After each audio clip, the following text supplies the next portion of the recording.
കഴിച്ചോളൂ, ക്ഷീണം മാറാൻ നല്ലതാണ്.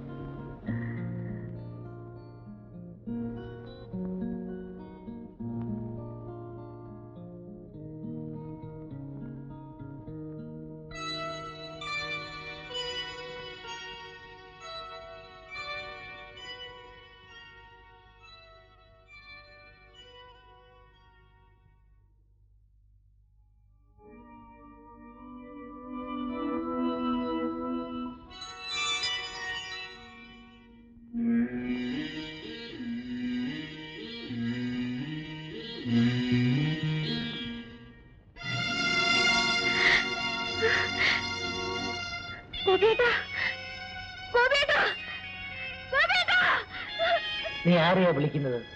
എന്റെ ഭർത്താവ് ഗോപേട്ടനെവിടെ? ഗോപേട്ടൻ എന്ത് ചെയ്തു? നിങ്ങൾ പറയൂ.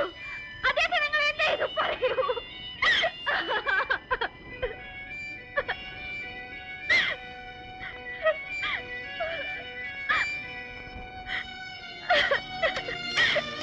രാജഗോപാൽ, രാജഗോപാൽ, എന്താ? ഏതാണിവൾ? ആരാണ് ഇവളുടെ ഭർത്താവ്?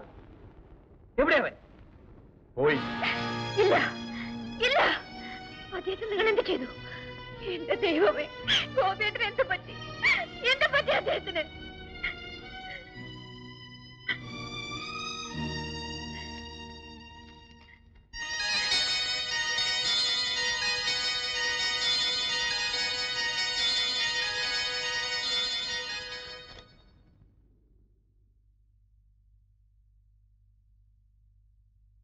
പെട്ടെന്നുണ്ടായ ഷോക്കാണ് കാരണം. Now she is all right. Thank you doctor. Okay.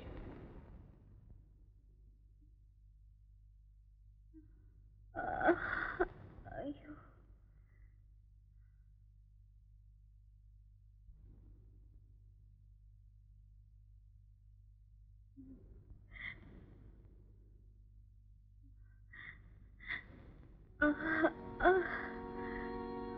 കരഞ്ഞു തീർക്കാവുന്ന ദുഃഖങ്ങളുണ്ട്. നിന്റെ ദുഃഖം കണ്ണീരിൽ അലിയാത്താണെന്ന് ഞാൻ ഊഹിക്കുന്നു.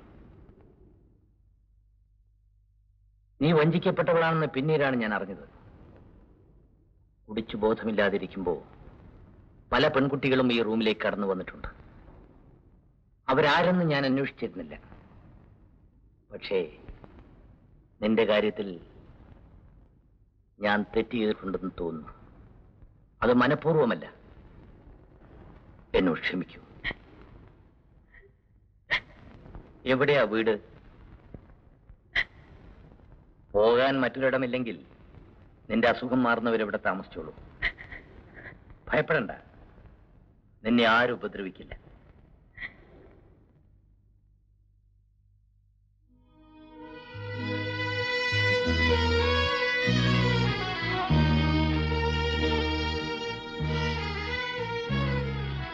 നീ ഒരു ഭാഗ്യവതിയാണ്.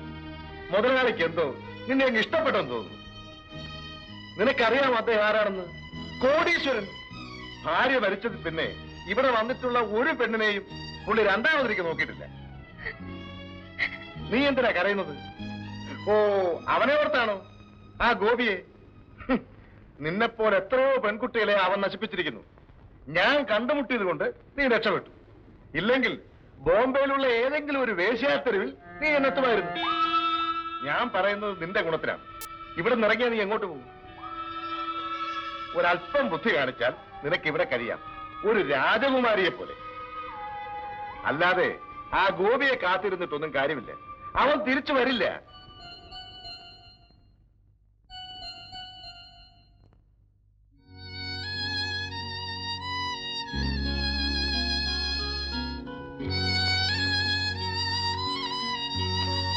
ജയന്തി, നീ സങ്കടപ്പെടരുത്.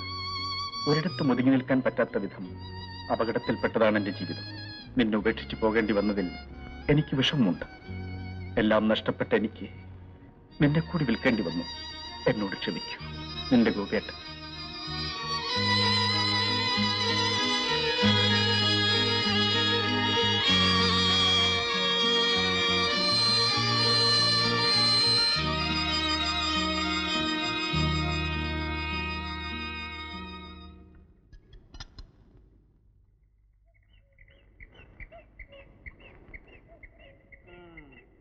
മുമ്പ് വന്നവരെല്ലാം ഇരുട്ടത്തായിരുന്നു. ഒരെണ്ണത്തിന് വെളിച്ചത്ത് കണ്ടിട്ടില്ല.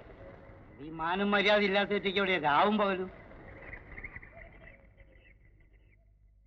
നിൽക്കൂ. എവിടേക്കാ?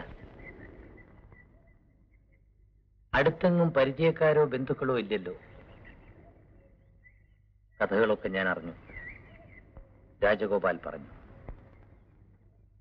ഇങ്ങനെ ഇവിടുന്ന് ഇറങ്ങിപ്പോയാൽ നീ തനിച്ചെങ്ങനെ ജീവിക്കും? എനിക്കിനി ജീവിക്കണ്ട. ഓഹോ, അപ്പോൾ മരിക്കാനാണ് ശ്രമമല്ലേ?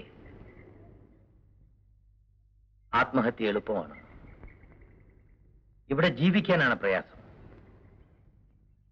ഇഷ്ടപ്പെട്ട പുരുഷനുമൊത്ത് ഒളിച്ചോടാൻ ധൈര്യം കാണിച്ച നീ ജീവിതത്തിൽ നിന്ന് ഒളിച്ചോടാൻ ശ്രമിക്കുന്നത് ഭീരുത്വമല്ലേ? അതും നിന്നെ വഞ്ചിച്ച ആ ചെറുപ്പക്കാരനെ ചൊല്ലി നീ സ്വയം നശിക്കുന്നതിൽ എന്താണ് അർത്ഥം? കഴിയുമെങ്കിൽ അവനോടുള്ള പ്രതികാരം എന്നോണം ജീവിക്കും. ഞാൻ നിന്നെ സഹായിക്കാം. ഞാൻ ചെയ്ത പാപത്തിന്റെ പ്രായശ്ചിത്തമാണ്. വരൂ.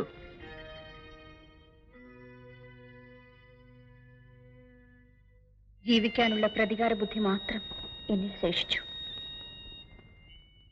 എന്നെ നശിപ്പിച്ച പുരുഷനോടുള്ള പകയായിരിക്കാം അതിന് കാരണം. ആ വലിയ വീട്ടിൽ എനിക്ക് അഭയം തന്ന മനുഷ്യനോട് ആദ്യം എനിക്ക് വെറുപ്പ് തോന്നി. കൂടെ കൂടെ അദ്ദേഹത്തിന്റെ സ്വഭാവം ഞാൻ മനസ്സിലാക്കി. കുടിച്ച് സ്വയം നശിക്കുന്ന ആ മനുഷ്യനോട് എനിക്ക് സഹതാപം തോന്നി.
അറിഞ്ഞുകൊണ്ടല്ലെങ്കിലും നിന്റെ ജീവിതം നശിപ്പിച്ചവനാണ് ഞാൻ. ഇപ്പോ എന്റെ ജീവൻ രക്ഷിക്കാൻ നീ തന്നെ വേണ്ടി വന്നു.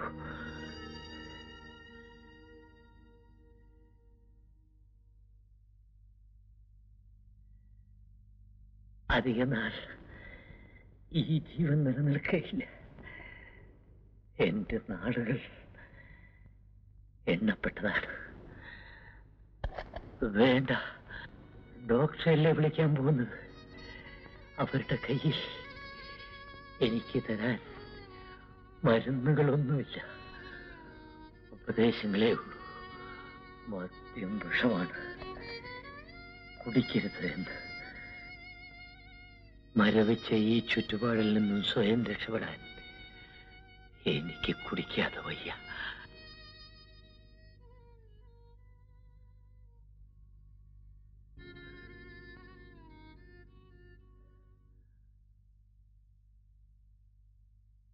അരുത്.